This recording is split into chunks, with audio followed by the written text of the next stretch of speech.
Good morning students. तो आज हम बात कर रहे हैं हमारे पोटेंशियोमीटर। किसकी बात कर रहे हैं? पोटेंशियोमीटर के बारे में डिस्कस करेंगे। पोटेंशियोमीटर के कम से कम एक एक्सपेरिमेंट को आज हम कंप्लीट कर लेंगे। ठीक है, किस तरह से करते हैं, सीधी चीजें हैं, आराम से आपको समझ में आ जाएगी। देखिए,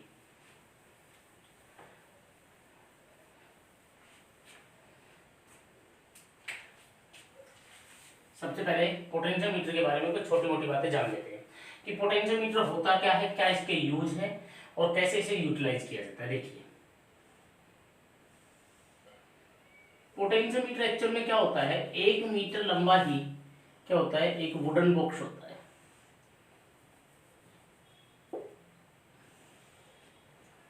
लेकिन इसकी खासियत क्या होती है, इस पर ऊपर क्यों स्केल लगा रहता है। अब इस स्केल की क्या खासियत है, ये डबल साइडेड स्केल होता है। ठीक है, मतलब 0 से और 100 तक इस तरफ है, तो हम इधर भी क्या होगा, 0 से 100 तक डबल साइडेड स्केल होता है। इसमें 2 पॉइंट होते हैं, एक पॉइंट ए और एक पॉइंट बी। इन पॉइंटों के बीच में मैग्नीन कांस्टेंटन की वायर, जो कि कितनी मीटर लेंथ की होती है, 10 मीटर लेंथ की होती है, ये बाउंड रहती है।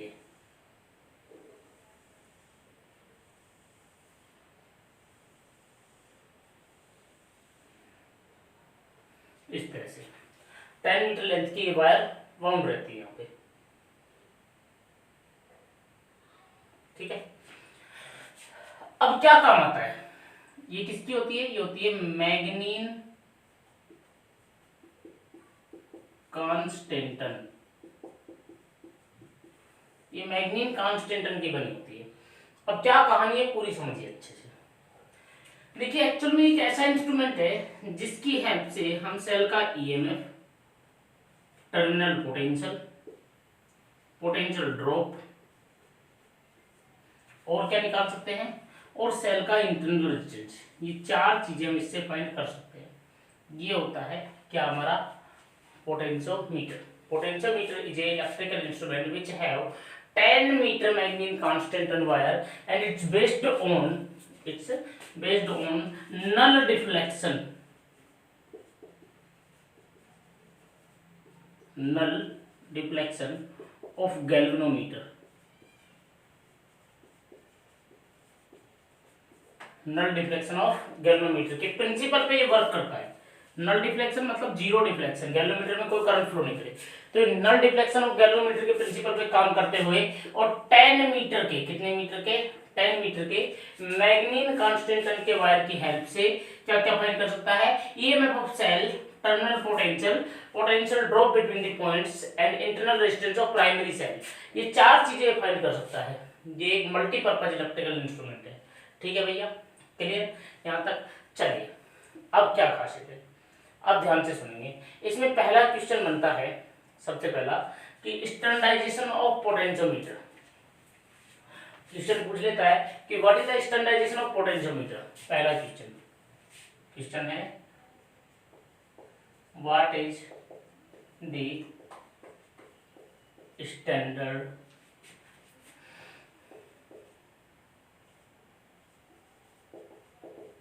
Standardisation of potentiometer.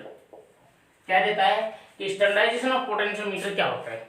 तो देखिए, पोटेंशियोमीटर क्या का स्टैंडर्डाइजेशन क्या होता है। देखिए, इसकी जो वायर होती है ना, इस वायर का कुछ पोटेंशियल ड्रॉप होता है, कुछ भी होता है, कुछ ना कुछ पोटेंशियल ड्रॉप होता है। तो इस पोटेंशियल ड्रॉप को बाय एक्सपेरिमेंट फाइंड करना कि भाई एक जो हमने एक नया पोटेंशियोमीटर बनाया, अब इस पोटेंशियोमीटर की वायर का कुछ पोटेंशियल ड्रॉप होगा, हम उस पोटेंशियल ड्रॉप को कुछ प्रैक्टिकल इंस्ट्रूमेंट से यानी कि स्टैंडर्ड करके हम इसको लिख देते हैं कि भाई मान लो इसका 10 वोल्ट पर मीटर है, मान लो, तो 10 वोल्ट पर मीटर जिस मेथड से फाइंड करते हैं उसको कहते हैं स्टैंडर्डाइजेशन ऑफ पोटेंशियोमीटर।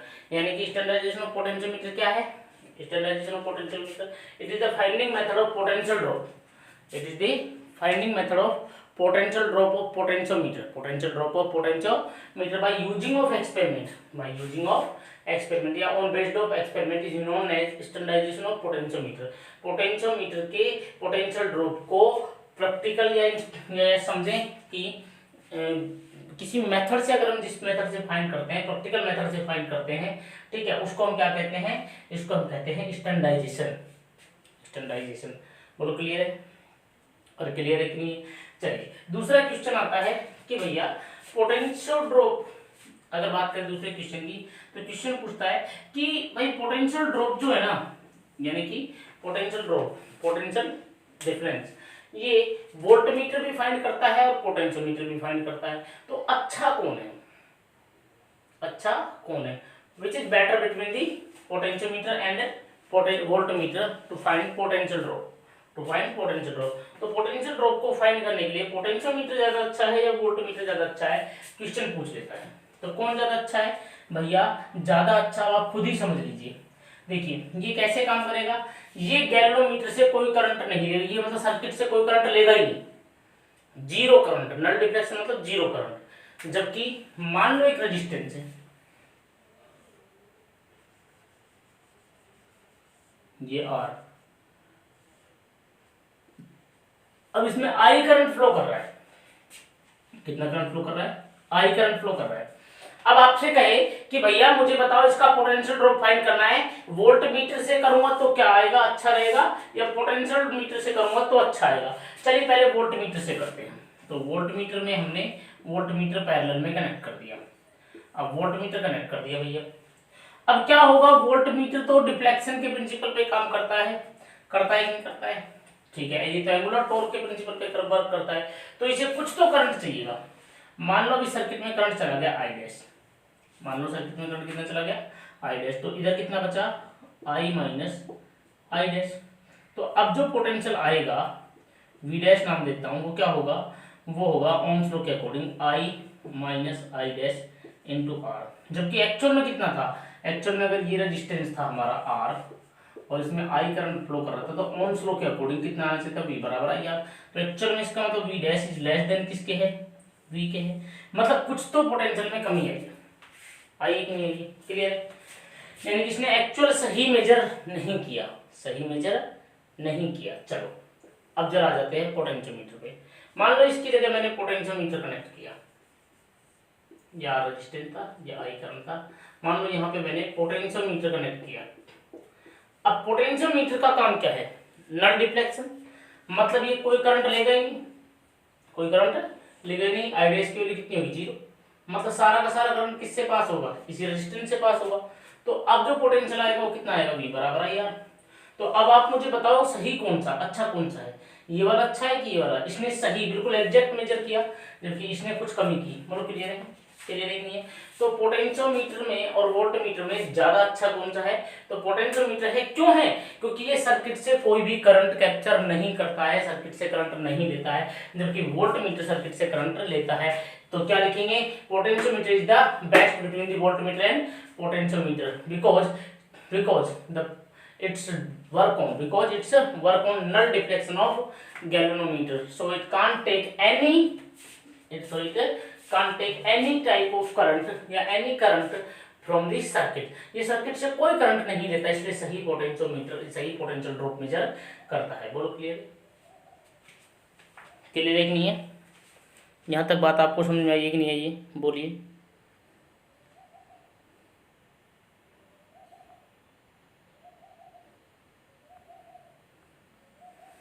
ठीक है भाई, चलिए आगे देखिए। तो अब तक हमने बात कर ली पोटेंशियोमीटर की। अब पोटेंशियोमीटर के यूज कहाँ कहाँ है, ठीक है? तो पोटेंशियोमीटर के अब हम यूज पढ़ने वाले हैं, ठीक है? तो पोटेंशियोमीटर का पहला यूज आज हम पढ़ेंगे सेल का इंटरनल रेजिस्टेंस फाइंड करना। पूरे मेथड को पढ़ेंगे, किस तरह से प्रैक्टिकल करते हैं, कैसे करते हैं, सब कुछ आपको समझ आ जाएगा।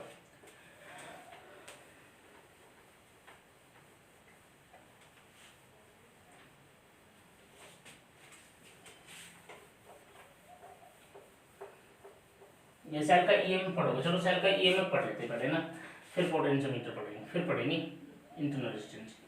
चलिए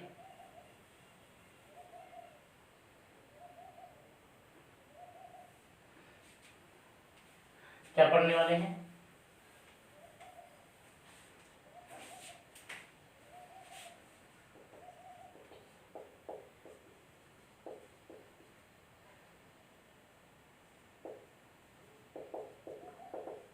EMF comparison of primary cells. तो EMF comparison of primary cells हम पढ़ने वाले हैं, ठीक है। दो प्राइमरी सेल लेंगे, प्राइमरी सेल जानते हो जिसको हम एक बार ही यूज कर सकते हैं। तो दो प्राइमरी सेल से ईएमएफ कंपेयर करेंगे हम लोग कि इनका ईएमएफ कितना है, ठीक है भाई।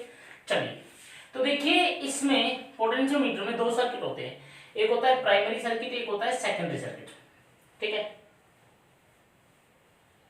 एक होता है प्राइमरी सर्किट, एक होता है सेकेंडरी सर्किट। तो प्राइमरी सर्किट और सेकेंडरी सर्किट में क्या फर्क होता है हम समझेंगे। अच्छा देखिए, प्राइमरी सर्किट जो होता है ना, प्राइमरी सर्किट जो होता है वो फिक्स रहता है किसी भी प्रैक्टिकल के लिए। पोटेंशियोमीटर के किसी भी प्रैक्टिकल के लिए प्राइमरी सर्किट को हम चेंज नहीं करते हैं। इसमें हमें किसी एक पॉइंट को प्लस देना होता है, जिस पॉइंट को हम बैटरी का प्लस जोड़ेंगे प्राइमरी सर्किट का, उसी पॉइंट को सेकेंडरी सर्किट का भी प्लस जोड़ना पड़ेगा, ठीक है। तो प्राइमरी सर्किट में सबसे पहले हमने ये बैटरी का प्लस जोड़ा और ये माइनस। ये बैटरी कौन सी होती है, ये होती है लेड बैटरी, ठीक है। ये फिक्स लेड बैटरी होती है। उसके बाद हम क्या लगा सकते हैं, हम चाहें तो हम की लगा सकते हैं। उसके बाद में यहां हमें लगाना पड़ता है RH रियोस्टेट, ये हमने लगा दिया RH, ठीक है भैया। ये हमने क्या लगा दिया, यहाँ पे RH लगा दिया रियोस्टेट, बस। ये प्राइमरी सर्किट है। क्या किया, पॉइंट को बी को पॉजिटिव दिया, ये पॉजिटिव हो गए, ये नेगेटिव, बीच में क्या लगा दी, की लगा दी। उसके बाद क्या लगा दिया, रियोस्टेट, और रियोस्टेट को किससे कनेक्ट कर दिया, ए से। अब मैंने क्या कहा, जिस पॉइंट को आपने एक बार प्लस दे दिया उसी पॉइंट को बाकी के प्लस भी देने पड़ेंगे। अब दो प्राइमरी सेल लेने हैं, लैक्टांसी और डैनियल। चलिए देखिए क्या किया, एक सेल ले लिया और ये दूसरा सेल ले लिया, दोनों के पॉजिटिव एक साथ कनेक्ट कर दिए बी ही पॉइंट पे। अब इनका क्या लेना है, नेगेटिव टर्मिनल ले लिया, ठीक है। अब इन दोनों नेगेटिव टर्मिनल को हम एक स्विच होता है हमारे पास जिसको कहते हैं टू वे स्विच। क्या होता है, टू वे स्विच। इस टू वे स्विच में इस तरह से ये एक ऊपर डॉट होती है, 3 पॉइंट बने होते हैं इसमें, 3 पॉइंट इस तरह से। तो एक ऊपर के पॉइंट में, एक नीचे के, बीच के पॉइंट को छोड़ दिया जाता है फ्री। ये E1 और ये कितना है, E2, ठीक है भैया। अब इस पर जोड़ा जाता है गैल्वेनोमीटर। क्या जोड़ा जाता है, गैल्वेनोमीटर। और इस गैल्वेनोमीटर को यहां लाया जाता है जॉकी के साथ में, ये होती है हमारी जॉकी। तो ये हमारा सर्किट है, समझ में आ गया होगा। बहुत ही सिंपल सर्किट था, टफ सर्किट नहीं था, बिल्कुल भी सिंपल सा सर्किट था। क्या किया भैया, प्राइमरी सर्किट में बी को पॉजिटिव से जोड़ा, फिर नेगेटिव को की से, की को RH से, RH को A से, ठीक है। उसके बाद में बी पॉइंट पर ही दोनों सेलों के प्लस जोड़ दिए और माइनस किससे जोड़ दिया, माइनस जोड़ दिया किससे भैया, हमने जोड़ दिया माइनस टू वे स्विच से। कौन से स्विच से, टू वे स्विच, इसको टू वे स्विच कहते हैं, ठीक है। और बीच वाले टर्मिनल को किससे जोड़ दिया, गैल्वेनोमीटर से, ठीक है भैया, बहुत बढ़िया। करंट का फ्लो दिखा देंगे, पॉजिटिव टू नेगेटिव, ठीक है, पॉजिटिव टू नेगेटिव, यहाँ से करंट का फ्लो दिखा देंगे। चलिए अब जरा देखिए कैसे काम करता है, कैसे काम करता है, अच्छे समझिए। टेबल बनाते हैं, समझते हैं कि चीज़ों को कैसे। देखिए इसमें टेबल में क्या करना होगा, जो जो चीज़ें आपको निकालनी है वो निकालना होगा।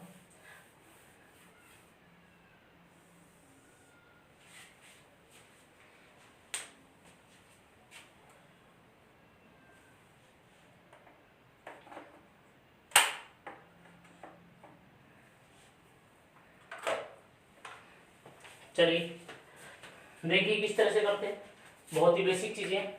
एक बात सुनिए अच्छे से, मान लो कि पोटेंशियोमीटर का पोटेंशियल ड्रॉप है के, कितना है, के, ठीक है। तो मान लो मैंने क्या किया, पहले इस वाले सर्किट को कनेक्ट कर दिया, फॉर्मूला ड्राइव कर रहे हैं। अब करंट किससे जाएगा, ये वाला सेल करंट देगा कि नहीं देगा। और जहां पर बैलेंस हो जाएगा, अब ये समझो कि 1 सेंटीमीटर में पोटेंशियल ड्रॉप होता है के, 1 सेंटीमीटर में कितना पोटेंशियल ड्रॉप होता है के, बोल क्लियर। तो 10 सेंटीमीटर में कितना हो जाएगा, 10 के हो जाएगा, नहीं हो जाएगा। अभी पोटेंशियल ड्रॉप कहां तक होगा, जहां तक सेल का ईएमएफ होगा। क्यों, क्योंकि सेल ओपन सर्किट में कनेक्टेड है। किसमें कनेक्टेड है, ओपन सर्किट में। क्यों, क्योंकि सेल के साथ में या बैटरी के साथ में हमने कोई भी रेजिस्टेंस कनेक्ट किया है, नहीं किया, सिर्फ डायरेक्ट सेल जुड़ रहा है, नहीं जुड़ रहा है। तो सिर्फ पोटेंशियल ड्रॉप जो आएगा वो ईएमएफ के बराबर आएगा। क्यों, क्योंकि मैंने आपको क्या पढ़ाया था कि ओपन सर्किट में, किसमें, ओपन सर्किट में जो भी पोटेंशियल ड्रॉप होगा वो क्या कहलाएगा, ईएमएफ। क्या कहलाएगा, ईएमएफ। ओपन सर्किट में क्या होता था, करंट कितना हो जाता था, जीरो। हम गैल्वेनोमीटर को चलाना शुरू करते हैं, धीरे धीरे इसमें करंट कम होता जाता है, करंट कम होता जाता है। चलते कैसे हैं वो देखिए। ये आपने बी पॉइंट लिया, पॉजिटिव ले लिया, चलिए अब चलते देखिए कैसे है। ऐसे चलेगी, पहले इस पे, इस तरफ, फिर इस तरफ, फिर इस तरफ, फिर इस तरफ, फिर इस तरफ। पहले कैसे, इधर, फिर किधर, इधर, फिर किधर, इधर। जब इधर चलेंगे तो इधर का स्केल पढ़ेंगे 0 से 100 का, जब इधर चलेंगे तो इधर का स्केल पढ़ेंगे 0 से 100 का, इसलिए डबल साइडेड स्केल दिया जाता है। ठीक है, अब सुनिए क्या होगा।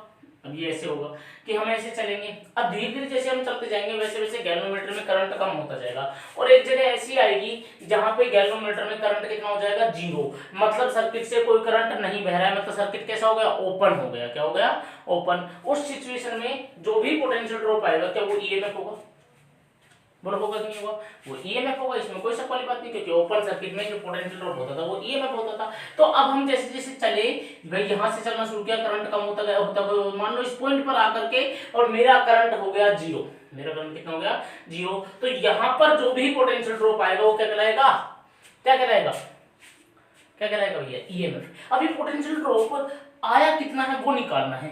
देखिए आया किसकी वजह से, बैटरी की वजह से है। अब सुनना, मान लो कि टोटल यहां से यहां तक की लेंथ होगी एल, कितनी होगी, एल। तो ईएमएफ को क्या लिखा जाएगा भाई, एक बात बताओ, 1 सेंटीमीटर में कितना पोटेंशियल ड्रॉप आता था, के। तो एल सेंटीमीटर में कितना हो जाएगा, के इंटू एल। तो किसी भी पोटेंशियल मीटर के लिए पोटेंशियल ड्रॉप का फॉर्मूला या ईएमएफ का फॉर्मूला क्या होता है, ई बराबर के एल। ई बराबर कितना, के एल। के क्या है, पोटेंशियल ड्रॉप है। अब मैं यहाँ टेबल की बात करता हूँ। देखिए यहाँ पर टेबल कैसे बनेगी, ये होगा हमारा सीरियल नंबर, यहाँ पर हमारे पास आएगा L1 सेंटीमीटर,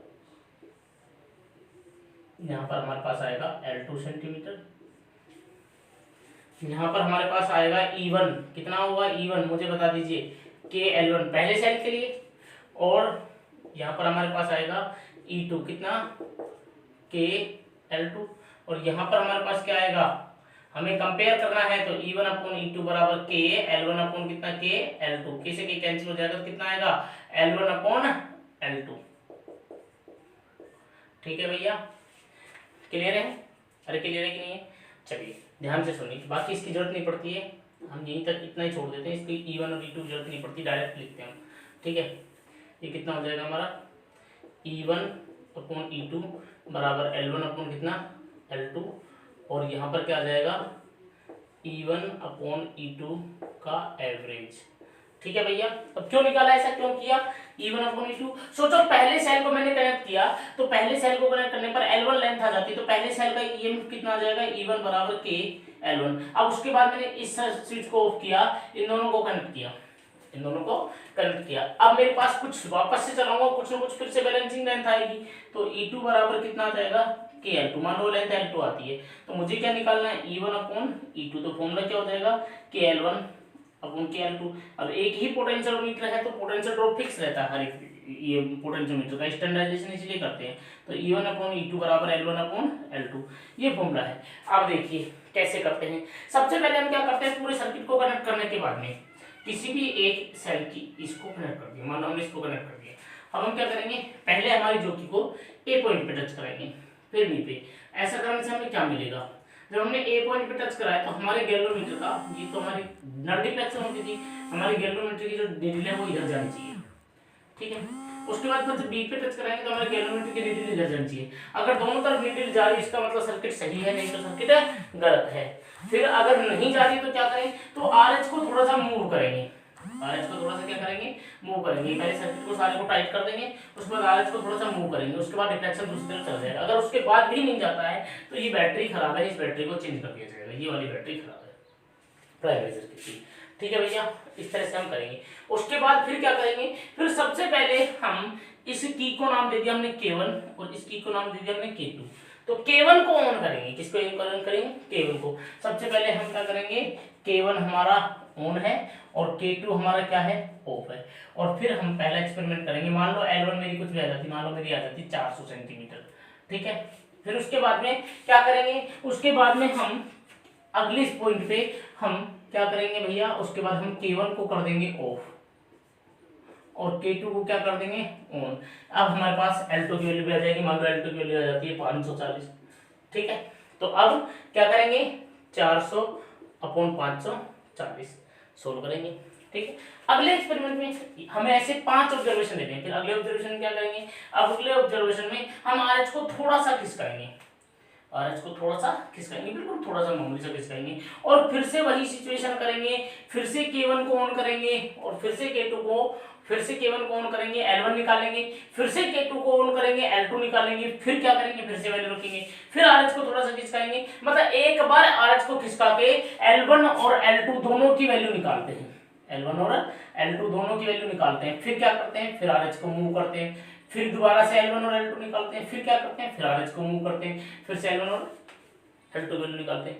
इस तरह से ये ऑब्जर्वेशन 5 से 6 बार करते हैं, ठीक है, और फिर हमारे पास सेल की ईएमएफ आ जाती है। ये होता है हमारा पूरा मेथड, ठीक है। तो सेल का कंपैरिजन समझ में आया आप लोगों को कि सेल को कैसे कंपेयर करते हैं, सेल के ईएमएफ को कैसे कंपेयर करते हैं। स्टैंडर्डाइजेशन आपको समझ में आया कि स्टैंडर्डाइजेशन क्या होता है, आपको समझ में आया कि भैया जो पोटेंशियल ड्रॉप है वो क्या होता है सेल का, ठीक है, या इसका पोटेंशियोमीटर का, ठीक है। इसके अलावा एक चीज और आती है, उसे कहते हैं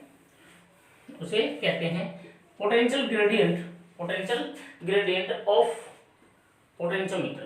तो पोटेंशियल ग्रेडियंट क्या होता है, पर यूनिट लेंथ पर पोटेंशियल ड्रॉप, क्या कहते हैं, पोटेंशियल ग्रेडियंट ऑफ पोटेंशियोमीटर कह देता है। तो क्या होगा, potential drop at per unit length,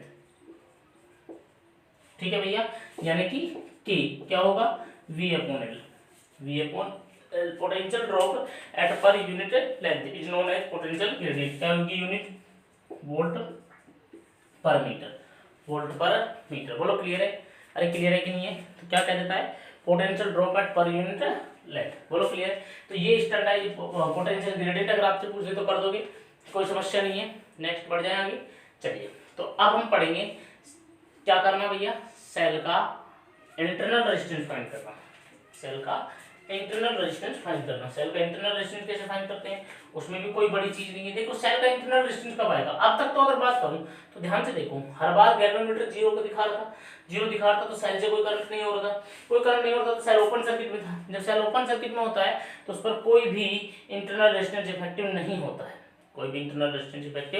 होता है, तो फिर क्या करें सर, तो भैया ऐसा है, देखिए सर्किट में कुछ छोटे मोटे से चेंज होंगे और नया सर्किट निकल के आएगा जिससे हम सेल का इंटरनल रेजिस्टेंस भी फाइंड कर सकते हैं। देखिए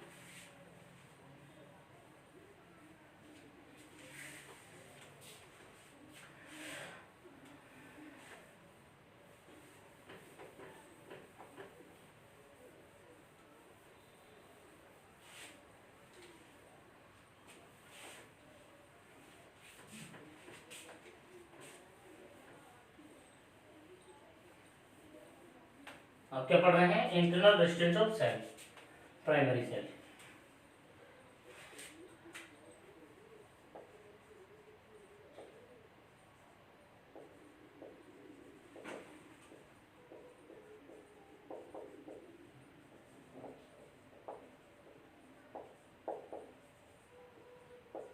internal resistance of primary cell कैसे निकालते हैं, देखिए सबसे पहले भैया अब तक मेरे पास जो सेल था, पता चल रहा है साफ साफ देखने से कि भैया ये जो सेल है ये तो गैल्वेनोमीटर के साथ कनेक्ट होने के बाद में ओपन सर्किट में चला जाता है, क्योंकि गैल्वेनोमीटर जीरो डिफ्लेक्शन दिखाएगा और फिर सेल से कोई करंट लिया ही नहीं जाएगा।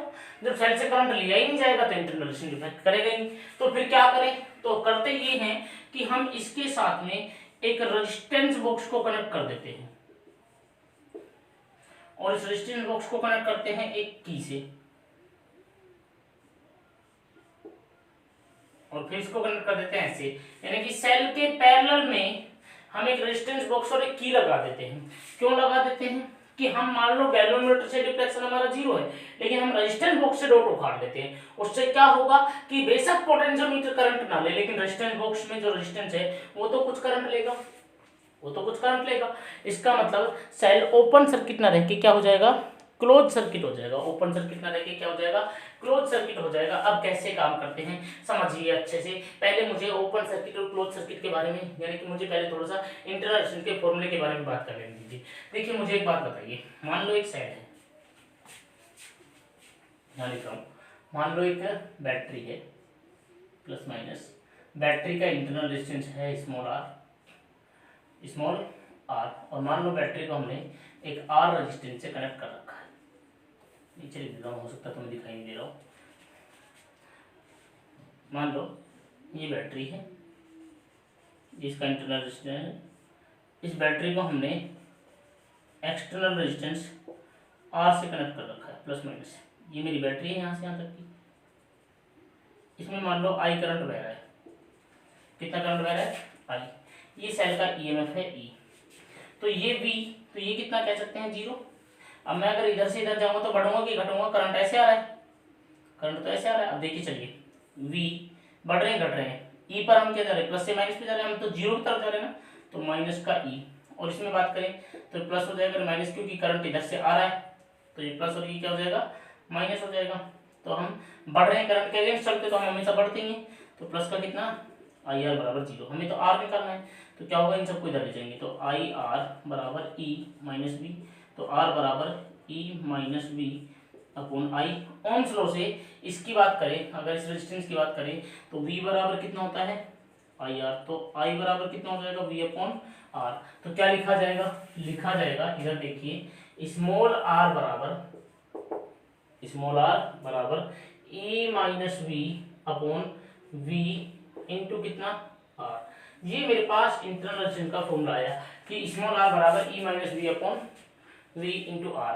अब देखिए क्या होता है, जब मैं इस की को ऑफ रखता हूं, इस की को ऑफ रखता हूं, के मान लो मैंने क्या कर दिया, ऑफ कर दिया, तो अब कुछ बैलेंसिंग पोजीशन आएगी, मान लो L1 लेंथ आएगी, मान लो कितनी लेंथ आएगी, L1। तो उस टाइम मुझे बता दो कि ये बैटरी, इस बैटरी से कोई करंट लिया जा रहा है, ये के ऑफ है, रेजिस्टेंस बॉक्स काम नहीं कर रहा है। अब मुझे बताइए क्या बैटरी से करंट, गैल्वेनोमीटर में 0 डिफ्लेक्शन, इतना मतलब कोई करंट बह नहीं रहा है, इसका मतलब जो बैटरी है वो ओपन सर्किट में है कि क्लोज में, आप कहोगे सर ओपन में, लॉजिकली बात है, तो ओपन में है तो जो भी पोटेंशियल ड्रॉप आता है वो क्या कहलाता है, वो कहलाता है ईएमएफ। क्या कहलाता है, ईएमएफ, मतलब ई बराबर कितना आ जाएगा, KL1। अब मैंने क्या किया अगली सिचुएशन में, ये कब था, जब मैंने के ऑफ की, अब मैंने क्या कर दिया, के ऑन कर दी और कुछ आर एक्टिव हो गया, अब मैंने कुछ भी निकाल लिया, रेजिस्टेंस एक्टिव हो गया। अब रेजिस्टेंस जैसे ही एक्टिव हुआ, अब गैल्वेनोमीटर में 0 डिफ्लेक्शन आ गया, मान लो इस जॉकी को चलाया और गैल्वेनोमीटर में 0 डिफ्लेक्शन आ गया कोई लेंथ L2 आई उस लेंथ में, तो अब जो पोटेंशियल ड्रॉप होगा वो ईएमएफ होगा कि टर्मिनल पोटेंशियल होगा। जब बैटरी से, अब मुझे बताइए बैटरी से करंट गैल्वेनोमीटर तो नहीं ले रहा, ये रेजिस्टेंस तो ले रहा है ना, रेजिस्टेंस तो कुछ करंट ले रहा होगा ना, तो बैटरी ओपन में है कि क्लोज में। अब आप क्या कहोगे सर, रेजिस्टेंस अगर कुछ करंट ले रहा है तो इसका मतलब बैटरी यूज आ रही है, तो इसका मतलब कैसा सर्किट है, क्लोज सर्किट है। तो क्लोज सर्किट में जो भी पोटेंशियल ड्रॉप आता है वो टर्मिनल पोटेंशियल कहलाता है, यानी कि कितना आएगा, KL2।